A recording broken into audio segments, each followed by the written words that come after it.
Are you ready to rumble? Can you imagine? A heavyweight media mogul against the President of the United States? Oprah versus Trump for president? I'll be right back.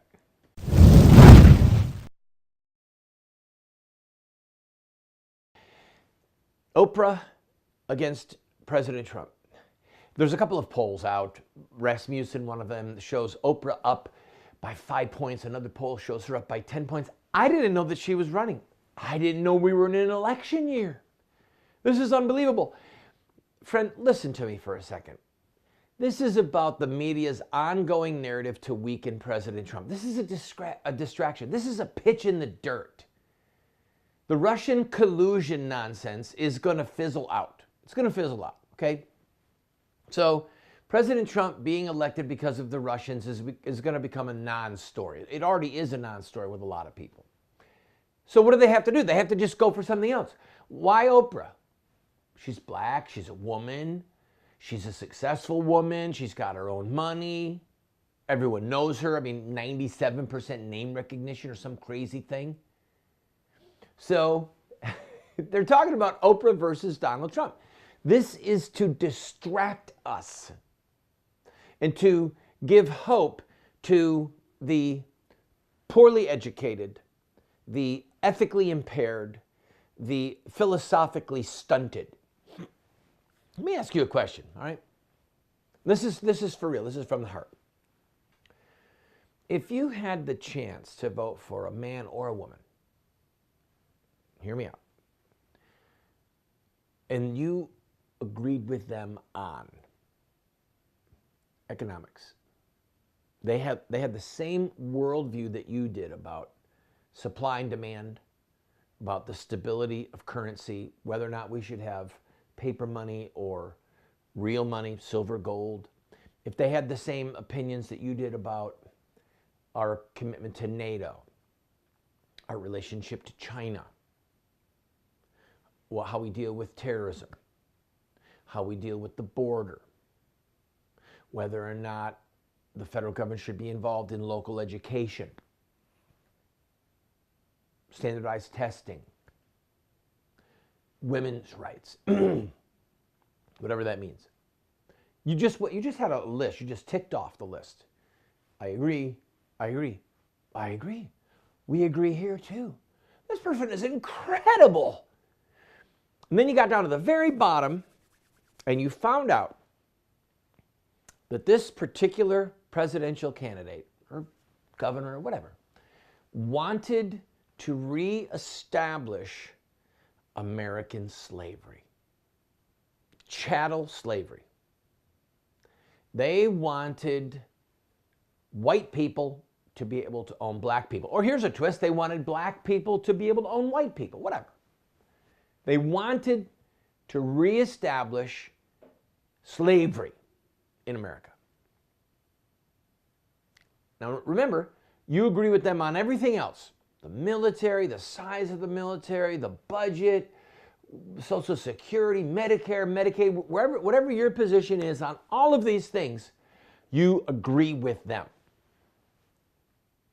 If they wanted to reinstitute slavery, and by the way, this person did not own a slave, had no desire to own a slave, but believed that you should be able to choose to own a slave, and other people should be able to choose to own a slave.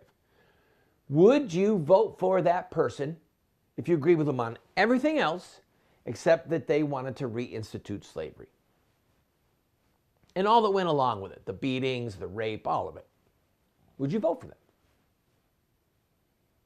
If the answer is no, what you're telling me is that you're a single issue voter and that there's a litmus test. And if they failed that litmus test, that they would not earn your vote. I'll go a step further. Do you believe that a person who did want to reestablish slavery, do you believe that they are automatically disqualified from holding office? Never mind that there are racists. Forget that. They actually want to establish slavery. Yes, massa. slavery. Does that disqualify them from office? I think it does. But I'm asking you, do you? Would you vote for them? Now, if the answer is no, number one, you have made, in my informed opinion, a proper decision. But I ask you this question. No, actually, let me take a break. When we come back from this break, I have a couple of questions I want to ask you, a couple of follow-ups. Please stay with me as we ponder whether or not Oprah Winfrey will run against President Trump. And do I think she could win? Of course I do. Are you kidding me? Look at the voting electorate, especially California. Don't go away.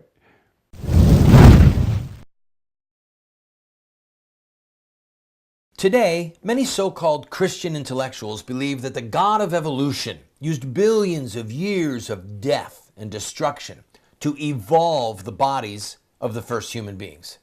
Then, they simply declare the theory of evolution as fact to justify their unproven scientific fallacies. By the grace of God, more and more Catholics are rejecting this modern-day mythology in favor of the traditional doctrine of creation, as recorded by the Bible, and believed and taught by all the fathers and doctors of the Church. To find out how sound theology and natural science confirm the sacred history of Genesis, visit the Colby Center for the Study of Creation, and be sure to check out our bookstore, which has titles like I Have Spoken to You from Heaven, A Catholic Defense of Creation in 6 Days, and A Catholic Assessment of Evolutionary Theory.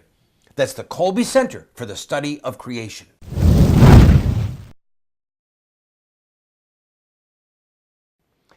Okay, in our fake scenario, where we have this candidate who we agree with on everything, every conceivable issue, right down to whether or not we should have school lunches, school breakfast, after school program, everything, care of the elderly, whatever your position is, you agree.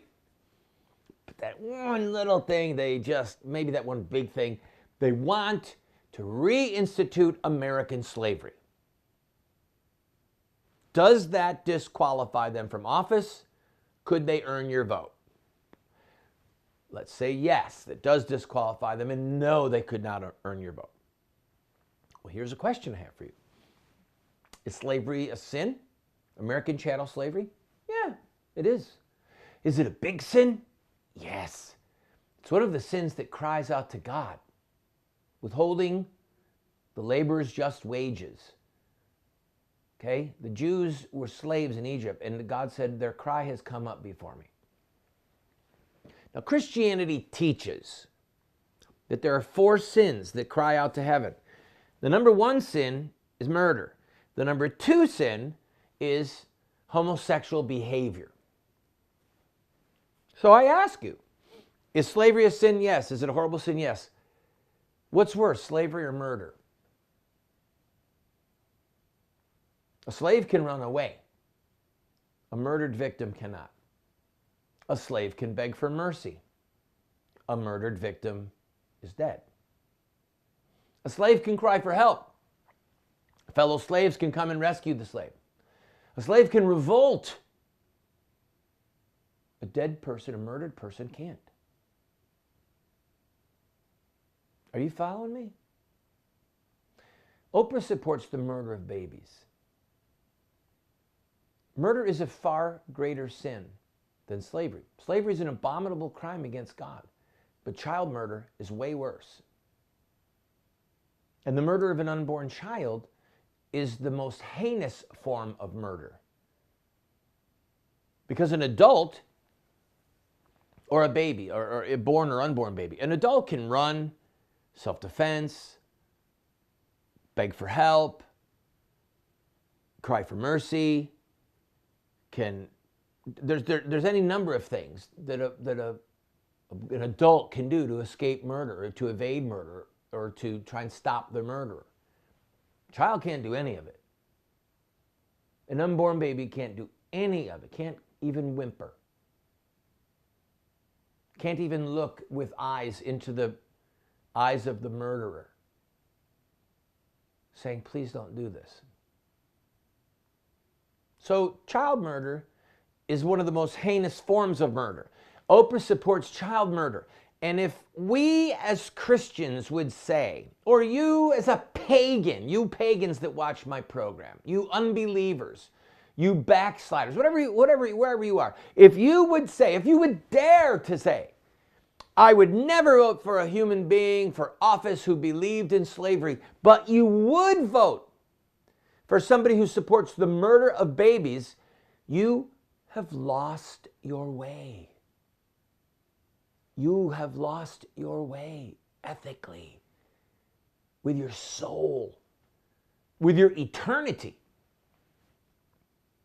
Now, part of the problem is that slavery, well, that's a part of our distant past, and no one would really believe that. There's slavery in the world today. Go to Muslim countries. There's slavery in Muslim countries. Don't kid yourself. Okay? There's hostage taking in Muslim countries. So, you admit you wouldn't vote for a slaveholder or somebody who wanted to promote slavery, but you'd vote for child killing or somebody who supports child killing. And the reason is because we have lived alongside of this grotesque, abominable, foul stench sin of murdering babies. We've lived alongside of it so long that our very souls are calloused. Our minds, our hearts, they're calloused. It no longer horrifies us the way the thought of slavery horrifies us. Switch analogies. Would you vote for someone who believed in killing Jews? Hardcore anti-Semite who said the Nazis were right, we need to just kill all the Jews in the world. Would you vote for that person? Hope not. Okay, I really hope not, because that would be a horrible display of human treachery, both in the candidate and in anyone who would support the candidate. Treachery against God, treachery against man. But again, killing babies is worse than what Hitler did, because the Jews could run, they could fight. Look at the ghetto in Poland, where the Jewish ghetto where they would fight.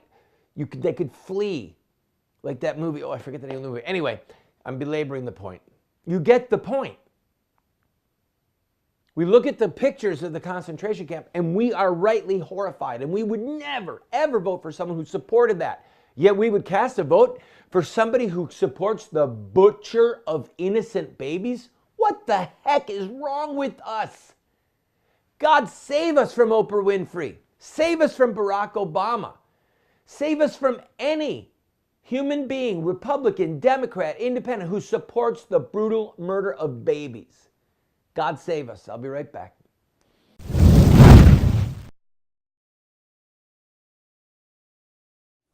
Have Muslim terrorists hijacked the peaceful religion of Islam? Or is there more to the story? The answer lies in the life of one man, Muhammad, the founder of Islam. Muslim terrorists see themselves inside a 1,400-year-old story, a narrative that focuses on specific events in the life of Muhammad. We are going to look at Muhammad's life using their most sacred literature. We will look at Muhammad at the Battle of Badr. We'll see him deal with those who mock him. We'll see the times when he used deception. We'll witness Muhammad's anti-Semitism. And yes, we will discuss Muhammad and his teachings concerning sex, slavery, and jihad. Friend, if you want to understand Islamic terrorism, get this series today.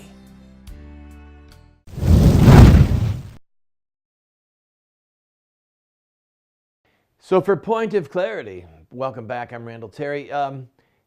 Oprah supports child killing. Okay, I don't care how successful she is in business. I've been on her show twice, okay, back when it was on the air. Very pleasant woman, super professional. She's got a broken ethical compass, people. Okay, that's the end of the matter. There were some really professional, polite, wealthy people in America who supported slavery.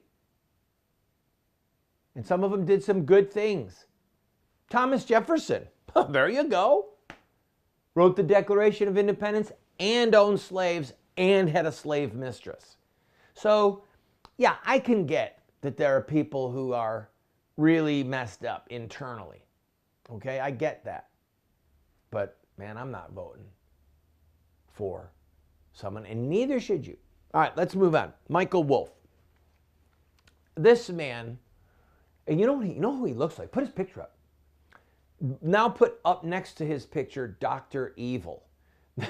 I think this guy is Mike Myers' twin brother or something. If you've never seen Austin Powers, that's who Dr. Evil, the character Dr. Evil comes from. So this man is not a journalist, all right? I watched an interview with him on, in fact, play that clip for me, please. But the president denies he ever spoke with you for this book at all. Well, I think he probably had no idea he was speaking to me for this book. When I would meet the president in the White House, we would chat as though we were friends, and that was but that's not an interview to greet someone and say hello. I mean, that's not a journalistic exercise. Did you speak with any members of the president's cabinet for this book? I did not. You did not. I did not.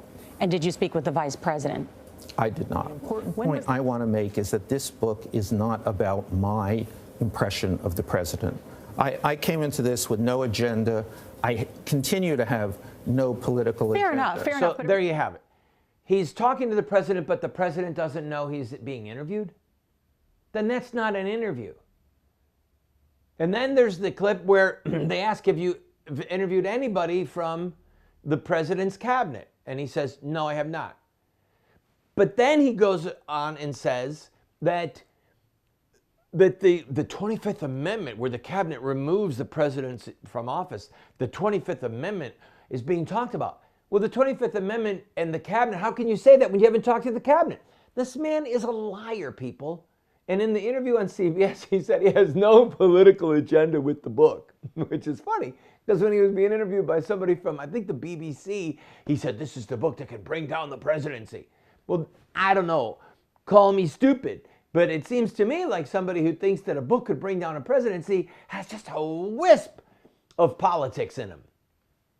So unfortunately, the media, the left-wing media, they're going to talk about this. They're going to harp on it for a little while. One person after another is going to discredit this author, as he should be. But he's not a journalist. He's a gossip columnist. That's what he is. So he wrote a big, long gossip column and called it a book. And now he'll make millions from it. Okay. There's a lot of gossip out there. And there's people who will buy it. And there's people who want to believe it. But at the end of the day, he's not a credible human being. He's just not.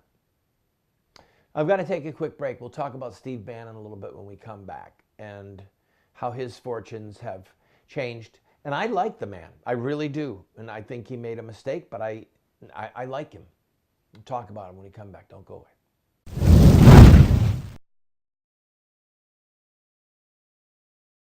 What Would Mohammed Do? Islamic Terrorism Explained is the best movie series documentary ever produced on the life of Muhammad and Islam. How do I know? Because it's what critics are saying. John Moore, radio host and author, said, I learned more from What Would Mohammed Do about Islam and Islamic terrorism than I've learned from everything I ever read and watched in my entire life. Best-selling author Dr. Bill Warner said, What Would Mohammed Do is the best movie series, TV production on the life of Muhammad and Islamic terrorism that has ever been produced. Friends, this is what the experts are saying. No one has ever done what we've done. I encourage you to get 1, 2, 4 copies. Call 304-289-3700. That's 304-289-3700, or order it at the address or the website that you see on the screen. Friend, we have a series that will help you and those you love to have an impact on this country. It's called Insurrecta Nex. That's Latin for revolution against the killing of innocent people. This is the history, the philosophy, and the theology of social revolution in America. We look at the Stamp Act, the Boston Tea Party, the abolition of slavery, the abolition of child labor, women's voting rights, the civil rights movement. All of them have this in common: courage, sacrifice, dedication, and in-your-face tactics and rhetoric. That's one of the reasons that we've been losing the culture wars the last 40 years, is because the bad guys are using these tactics and we aren't. We will send you this 14-part TV series along with these manuals for students, a teacher's facilitator guide for only $40. Go to 304-289-3700, 304-289-3700.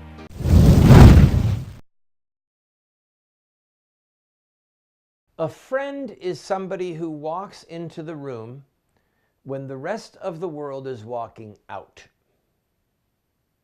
Remember that quote. That was a quote from somebody in England. My memory is that years ago they did a contest in England about the best definition of friendship, and the winning quote was, "A friend is someone who walks into the room when the rest of the world is walking out." And there are some good people who have taken some big hits, people. There really are. Roy Moore, Steve Bannon. There's a long list out there. And understand that the political cannibals want their flesh. They want them destroyed. And I don't know what Steve Bannon said, and that Michael Wolff, Michael Wolff, in his book, he's got a scalp. Because Bannon was already gone from the White House when this book came out. But Bannon's references to Donald Trump Jr., and who knows what he said about the president or didn't say. In any event, he and Breitbart News are parting company, and has to do with one of their big donors, some of their big money people, the Mercer family, Mercer Foundation. And Bannon is now on the outs there. Trust me, the man is a genius. And he's got a future in a whole bunch of areas. A whole bunch of areas. He'll start his own thing. Really shortly. Trust me, he will start his own thing. And I would be honored if this program was associated with any new thing that he did. If I could write a column for what he does. And one other thing by the way, he apologized to the Trump family. He apologized, it wasn't enough, and he's done. It's an inning. It's a chapter. A year ago, or 2 years ago, most of us did not know who Steve Bannon was. And he was brought into the Trump fold, and I truly believe that Bannon helped President Trump get elected. And maybe President Trump would not be president if it was not for Steve Bannon, who helped hone the message that brought the base out and helped President Trump win those 3 critical swing states. So I don't know. But I know that Steve Bannon is a good man, and good people do bad things once in a while, stupid things once in a while, self-destructive things once in a while, idiotic things once in a while. They just do. We all do, okay? The best of men, the best of women make mistakes. There is no man that sinneth not. The Bible says, in the multitude of words, there wanteth not sin. That's an old English way of saying if you talk a lot, you're going to mess up with your mouth. And Steve Bannon, in his position, had a lot of opportunity to talk, and maybe he said some things that he shouldn't have. So he's right now deciding what he's going to do with the next chapter of his life. But I promise you he's going to do something. And the Bible says, do not rejoice when your enemy stumbles, lest the Lord see it and be displeased and turn his wrath away from him. And there's a lot of people in the swamp in Washington, D.C., cannibals. There's a lot of cannibals in the church who rejoice when people fall. Rejoice for whatever reasons that are theirs. Friends, let us not be counted among them. Let us beat our breast and say, Lord, be merciful to me, a sinner. Or remember the phrase there, but for the grace of God go I. And man, I would still, if I was in the position where I could be enduring the hardship that Steve Bannon is enduring, but have helped President Trump get to office at that level, I would take the trade, people. I would take the deal. Okay? Because Steve Bannon is a part of the group of men and women that maybe have helped save this country, or at least have gotten us a reprieve. because they saved us from Hillary Clinton. Thank you, Jesus. And thank you, Steve Bannon, for your part. Go to our website if you want to see a lot of really cool free stuff. God bless you.